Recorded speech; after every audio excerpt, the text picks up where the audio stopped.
안녕하세요. 참나 참치에게 김정미입니다. 오늘은 지난 시간에 이어서 바이런 케이티의 나는 지금 누구를 사랑하는가 마지막 낭독입니다. 이 책을 통해 어렴풋한 우리의 삶이 더 선명해지고 자유로워지길 바랍니다. 진실의 다른 이름은 현실이라니까. 이제 바꿀 수도 없는 현실과 싸우다 지쳐 넘어지는 일은 사라지겠죠? 자, 이제 바이런 케이티의 지혜 속으로 빠져볼까요?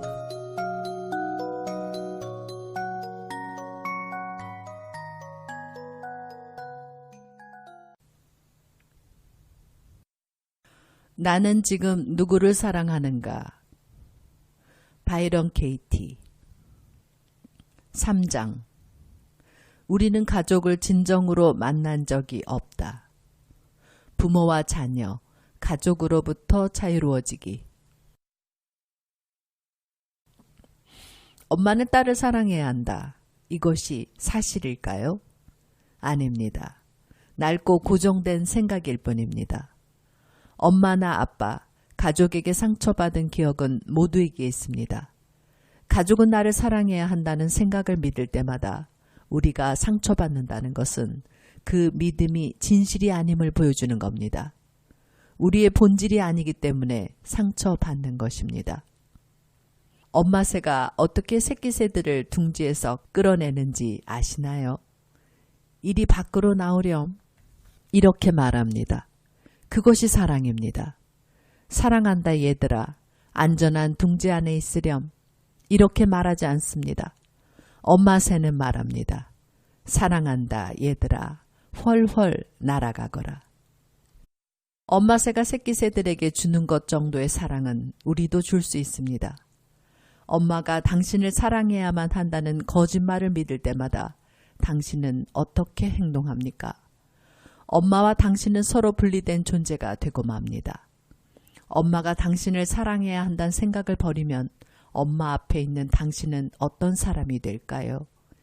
있는 그대로의 엄마를 사랑하며 평화롭게 엄마 말에 귀 기울이는 사람이 됩니다. 엄마는 나를 사랑해야 한다는 말을 나는 나를 사랑해야 한다로 바꿔보십시오. 나를 사랑하는 것이야말로 내가 해야 할 일이거든요. 내가 나를 사랑하지 않는데 어떻게 상대방에게 나를 사랑해달라 할 수 있겠습니까? 내가 나를 사랑하기 위해서는 현재에 머물러야 합니다. 지금 이 순간에 머무르면 우리는 우리 자신과 사랑에 빠집니다. 우리 자신이 곧 진실이기 때문입니다. 그러면 엄마가 무슨 말을 하더라도 우리 귀에 들리는 소리는 신의 목소리가 됩니다. 신은 모든 것이고 그 밖에 다른 것은 없습니다. 엄마가 신으로 보이면 우리의 작업은 비로소 끝이 납니다.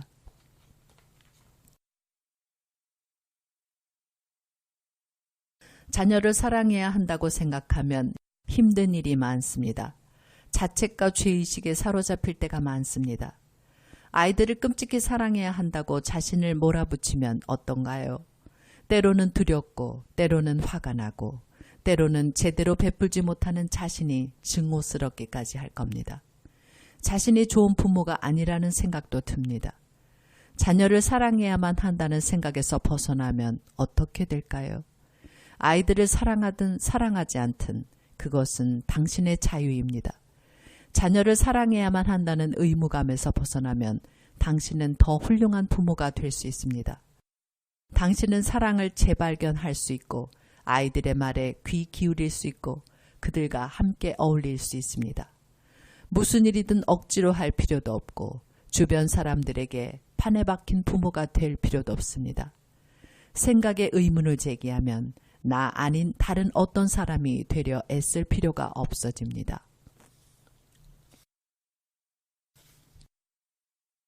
부모가 줄 수 있는 최고의 사랑. 내가 더 행복해지려면 내 아이들이 더 행복해져야 해. 과연 그럴까요? 내가 보기에 그것은 사랑이 아닙니다. 아이들을 빼버리고 지금 이 자리에서 당신이 홀로 행복해지도록 노력하는 것. 그것이 진정한 사랑입니다. 아이들로 하여금 자기 인생을 살게 하는 것. 그것이 부모가 줄 수 있는 무조건적인 사랑입니다. 딸이나 아들, 손녀나 손자를 잃는다 해도 애초부터 내 것이었던 것을 잃는 것이 아닙니다. 더구나 그들이 이 세상을 떠난 다음 저 세상에서 더 좋은 일을 겪을지 누가 알겠습니까? 나는 신에게 이래라 저래라 하고 싶지도 할 수도 없습니다. 나는 누구에게든 삶이 더 좋은지 죽음이 더 좋은지 함부로 예단하고 싶지도 않습니다. 내가 그것을 어떻게 알 수 있겠습니까? 어린 자녀들이 작업에 대해 이해할까요? 물론입니다. 아이들도 저마다 작업해야 할 개념들을 짊어지고 살아갑니다. 생각은 나이와는 상관없습니다. 아이들은 말합니다. 아빠가 나를 이해해 주셔야 하는데 친구들은 내 말을 들어야 해. 엄마랑 아빠는 싸우면 안 돼. 네가 나를 좋아해 줬으면 좋겠어. 4살이나 5살쯤 되면 아이들은 어른들이 믿는 것과 아주 똑같은 생각을 갖게 되고 스트레스를 받죠. 새로운 생각은 없습니다. 아이들의 머리도 어른들처럼 혼란스럽습니다. 아이들은 저마다 자신이 원하는 걸 말합니다. 나는 그 말을 듣기만 합니다. 그것이 나와 무슨 상관이 있을까요? 아이들은 자신들의 바람을 표현할 뿐입니다. 그런 바람을 갖는 것은 아이들의 속성입니다. 나에게는 나의 속성이 있고 그들에게는 그들의 속성이 있습니다. 아이들이 나에게 자신들의 바람을 이야기할 때 그것을 나와 연결짓지 않고 그냥 듣기만 하는 일은 쉽지 않습니다. 하지만 부모라면 그렇게 할 수 있어야 합니다. 그것이 모든 자녀가 원하는 바람직한 부모상입니다. 우리에게는 우리의 말을 들어주고 이해해 줄 사람이 필요합니다. 우리가 서로에게 뭔가 특별한 것을 원하는 것 같아도 우리가 진정 원하는 것은 그저 그뿐입니다. 내가 할 일은 아이들의 일에 참견하지 않고 그들을 있는 그대로 사랑하는 겁니다. 당신은 당신의 연인으로, 남편으로, 아내로 가장한 신과 살고 있습니다. 그는 당신에게 당신의 모호한 구석들을 보여줄 겁니다. 그는 당신이 진정한 자유를 찾기 위해 필요한 모든 걸 안겨줍니다. 그것이 사랑입니다. 당신이 당신의 연인을 혹은 배우자를 신으로 볼 수 있다면 당신의 작업은 아주 간단해집니다. 우리는 모두 5살짜리 아이나 다름없습니다. 인생을 어떻게 살아가야 할지 알지 못합니다. 조금씩 그 길을 찾아 나아갈 뿐입니다.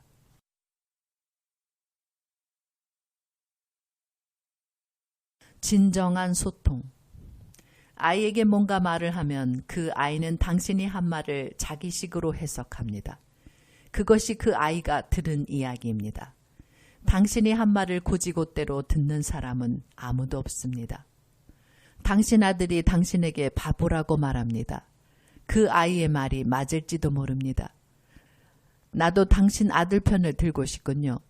아이 키우는 법을 제대로 아는 사람이 어디 있을까요? 그 점에 대해서라면 우리 모두 무척 어리석습니다. 아이가 한 말은 당신이 바보라는 것뿐입니다. 왜 그 말을 놓고 싸우려 듭니까? 사랑하는 사람과 다투는 것만큼 어리석은 일이 또 있을까요? 그저 이렇게 말할 수 있습니다. 얘야, 무슨 말을 하고 싶은 거니? 정말 바보가 된 기분이다. 너를 사랑해. 그런데 어떻게 사랑해야 하는 건지 잘 모르겠구나. 이 말이 당신의 진실입니다. 방법을 알고 있다면 모두 똑똑하게 행동하고 말할 겁니다. 어렵지 않습니다. 뒤집어 생각해보고 그렇게 얻어낸 해답대로 살면 됩니다. 자신의 진짜 모습을 찾으면 아들에게 이렇게 말할 수도 있습니다. 엄마더러 바보라고 했지? 엄마도 내가 그렇다는 걸 알았단다. 특히 너를 사랑하는 법을 몰라서 더욱 바보 노릇을 했구나. 내가 좀 도와줬으면 해. 내 얘기를 듣고 싶구나. 부모님이 내게 했으면 하고 바라던 행동을 당신 자신에게 할 수 있습니까? 부모님이 내게 주었으면 하고 바라던 것들을 당신 자신에게 줄 수 있나요? 이것은 평생을 두고 해야 할 작업입니다. 자신도 방법을 모르면서 부모님은 그 방법을 알았을 거라 생각합니다. 부모님이 내게 주었으면 했던 것을 이제는 당신 자신에게 스스로 주십시오. 인생은 좋은 겁니다. 이제 내게는 나 자신이 생겼습니다. 그래서 나는 내가 바라는 모든 것을 많은 사람들에게 주려고 노력합니다. 무척 행복한 일입니다. 다른 사람들에게 주는 것이야말로 나 자신에게 주는 선물이란 걸 깨우치게 되었습니다. 그리고 내 자신에게 베풀 수 없다면 다른 사람들에게도 베풀 수 없다는 것도 알게 되었습니다. 당신에게 주는 것이 곧 나 자신에게 주는 겁니다. 아이에게 자신의 삶을 돌려주는 법. 아이에게 그 아이 자신의 삶을 돌려주는 것. 그것이 사랑입니다. 내 아이들에게 무엇이 최선인지를 안다고 여기는 순간 고통스러운 일들이 닥쳐옵니다. 그 생각을 버리지 않는 한 희망은 없습니다. 부모님은 나를 사랑해야 해. 그것이 정말일까요?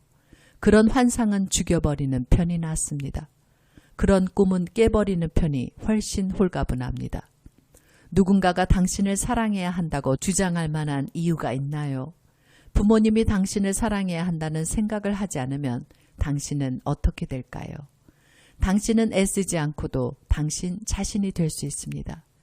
당신의 삶에 자유의 날개가 달릴 겁니다.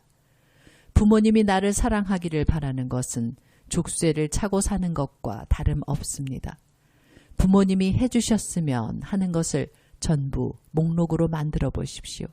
그리고 스스로에게 직접 해보십시오. 지금 당장 하십시오. 그것이 진짜 삶입니다.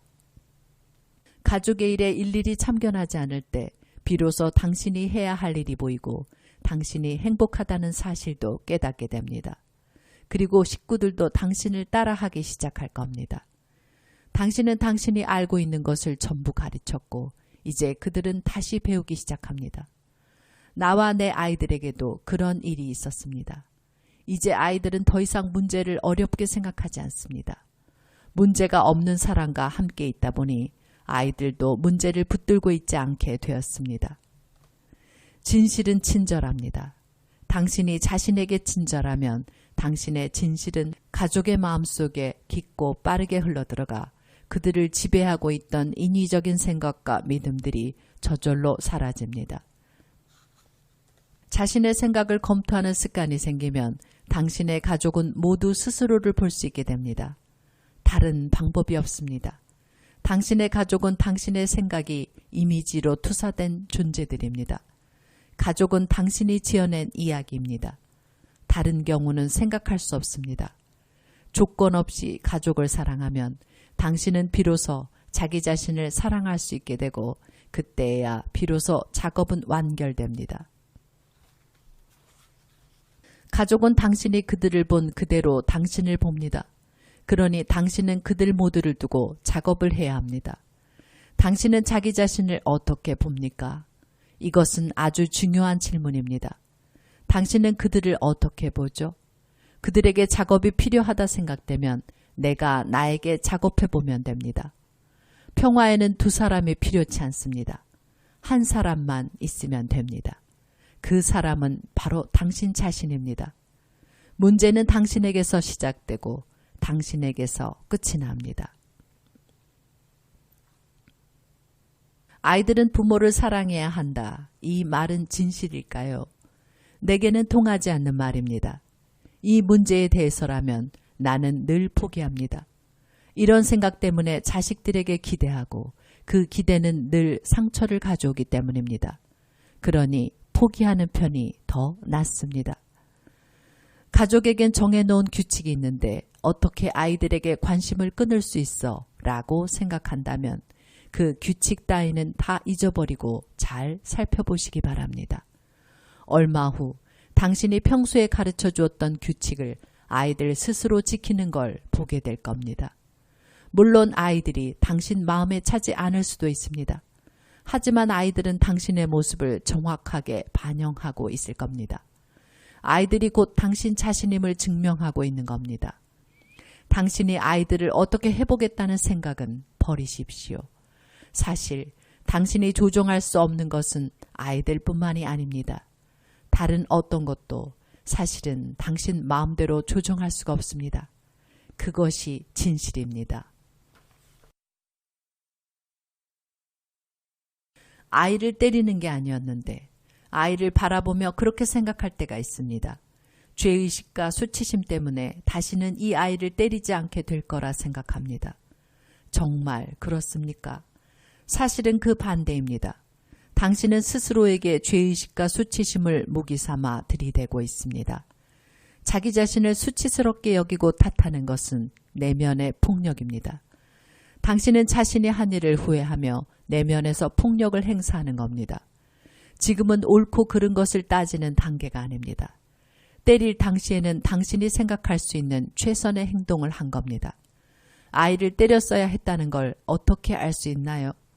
당신이 때렸다는 것으로 알 수 있습니다. 기분이 어땠나요? 좋지 않았죠? 그래서 당신은 스스로에게 폭력을 가했다는 사실을 알아차립니다. 아이를 때릴 때 당신은 당신 자신을 때린 겁니다. 아이는 당신에게 그 사실을 가르치기 위해 인간의 모습을 하고 여기에 서 있는 신입니다.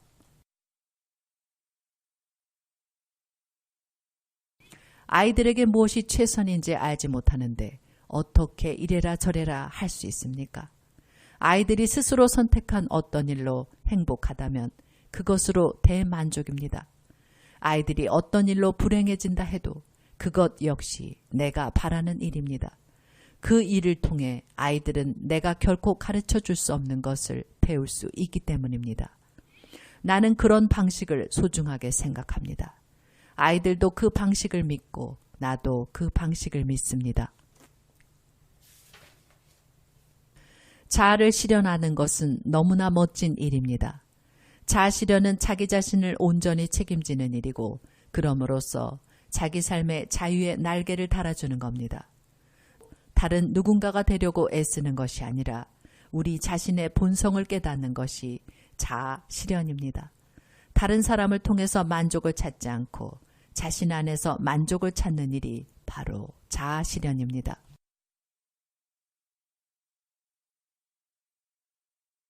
식구들끼리 잘 소통할 수 있는 멋진 방법이 있습니다. 아이들에게 자신들을 괴롭히는 생각을 적게 한 다음 그것을 읽게 하십시오. 옳고 그른 것은 없습니다. 한 문장 한 문장 다 읽고 나면 한마디만 하십시오. 고맙구나. 그 이상은 필요 없습니다. 그것이 서로 통하는 방법입니다. 진정한 사랑이란 들어주는 사람이 되는 겁니다. 상대의 마음을 받아들이는 것입니다. 받아들이는 것이 주는 것입니다. 그 이상으로 소중한 건 없습니다. 우리는 어떻게 변화를 줘야 하는지 그 방법을 알지 못합니다. 우리는 어떻게 용서해야 하는지, 어떻게 해야 정직할 수 있는지 그 방법을 알지 못합니다. 누가 우리에게 가르쳐 줄 수 있나요? 바로 당신입니다. 당신만이 당신 자신의 유일한 희망입니다. 왜냐하면 당신이 변화되기 전까지는 어느 누구도 당신을 변화시킬 수 없기 때문입니다. 당신이 이해할 때까지 우리는 당신에게 화를 내고 속을 썩이고 논쟁을 일삼으며 당신에게 다가가려 애쓸 겁니다. 그만큼 우리는 당신을 사랑합니다. 우리 자신이 그것을 의식하든 의식하지 못하든 이 세상 전체가 사실은 당신의 일입니다.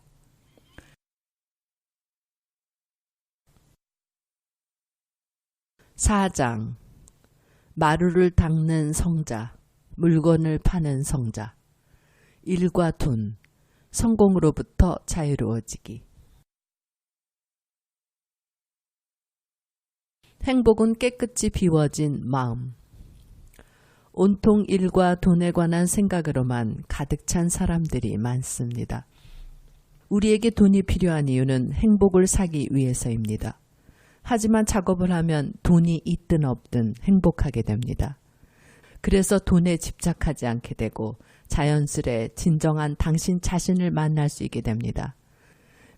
세상에서 당신이 중요하다고 생각하며 에너지를 쏟아붓는 일은 모두 2차적인 겁니다. 세상은 당신이 당신의 참모습을 발견하기 위해 존재하는 곳입니다. 당신이 진정으로 해야 할 일은 당신 자신을 있는 그대로 인정하고 받아들이는 겁니다. 당신의 가슴은 지금 노래 부르고 있습니까? 충만한 삶을 살기 위해서는 먼저 돈이 있어야 한다고들 생각합니다. 하지만 돈이 없더라도 당신의 가슴은 노래 부를 수 있습니다. 돈이 필요 없다는 의미가 아닙니다. 더 가난해지더라도, 더 부자가 되더라도 가슴은 노래할 수 있습니다. 돈이 필요하다는 생각을 하지 않으면 돈을 벌지 못할 거라고들 믿습니다. 하지만 진실은 그렇지 않습니다.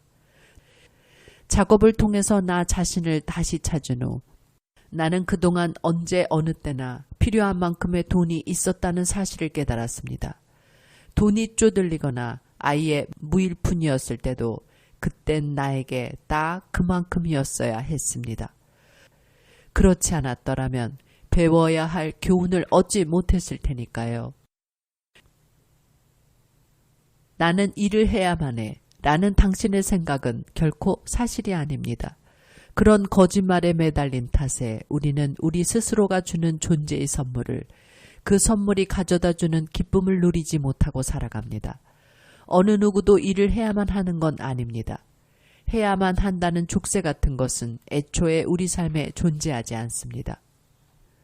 지금까지 당신은 당신 자신을 진정으로 돌본 적이 없습니다. 당신은 당신의 돈만을 돌보았습니다. 돈을 넉넉하게 벌어서 안전한 곳에 넣어두고 나면 그때 자신을 보살피겠노라 결심들을 합니다. 그 순간이 오면 행복해질 거라고 생각합니다. 하지만 지금을 놓친 당신에게 그때라는 시간은 절대 찾아오지 않습니다. 누군가 말합니다. 당신은 돈이 없군요. 그러면 우리는 말합니다. 아, 그래요? 몰랐습니다. 또 누군가가 말합니다. 정말 많은 돈을 모으셨습니다. 그러면 우리는 말합니다. 그런가요? 그렇군요. 내면의 세계는 이렇게 편안해집니다. 마음의 평화와 견줄만한 것은 아무것도 없습니다. 미래를 위해 돈을 벌어야 한다. 정말 그렇습니까? 그것은 앞날을 진정으로 위한 것이 아니라 오히려 퇴보하는 길입니다. 써도 다함이 없는 셈이 내 안에 있습니다. 굳이 애쓰지 않아도 필요한 것은 그때그때 다 그 셈에서 솟아나옵니다. 야망을 성공에 대한 자극제로 여기는 사람이 많습니다. 하지만 무엇이 성공입니까? 무엇을 이루고 싶으신가요? 인생에서 할 수 있는 것은 3가지뿐입니다. 서는 것, 앉는 것, 눕는 겁니다. 성공을 찾았나요?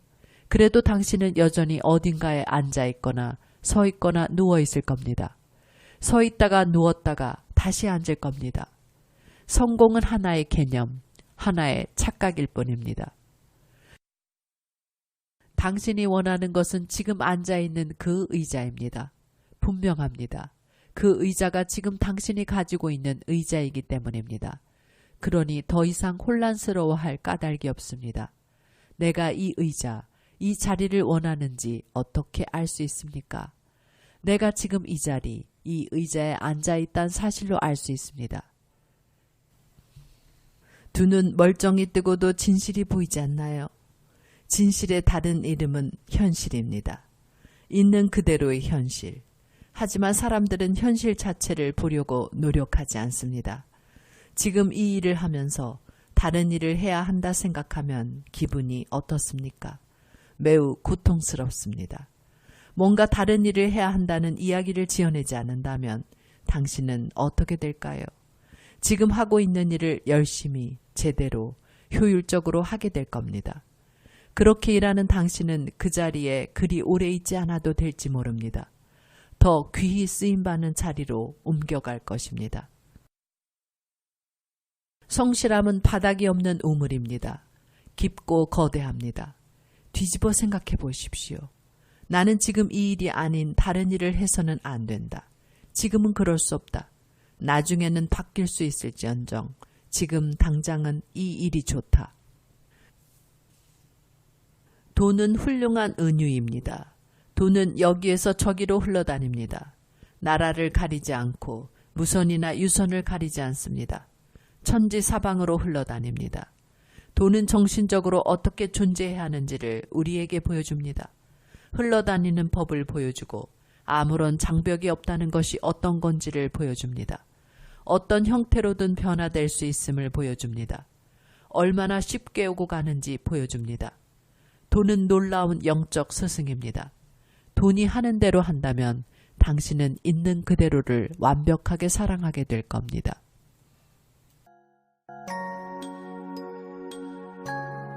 지금까지 저는 바이런 케이티의 나는 지금 누구를 사랑하는가를 4번에 걸쳐 정리해서 읽어봤습니다. 우리를 불행에서 건져줄 사람은 바로 나란 걸 알게 해준 바이런 케이티에게 다시 한번 감사드립니다. 그림자를 잡느라 내가 사랑인 줄도 몰랐으니 난 참 바보처럼 살았군요. 노래가 생각납니다. 전 잠시 물 좀 마시고 다음 시간에 새 책 들고 다시 오겠습니다. 여러분 감사합니다.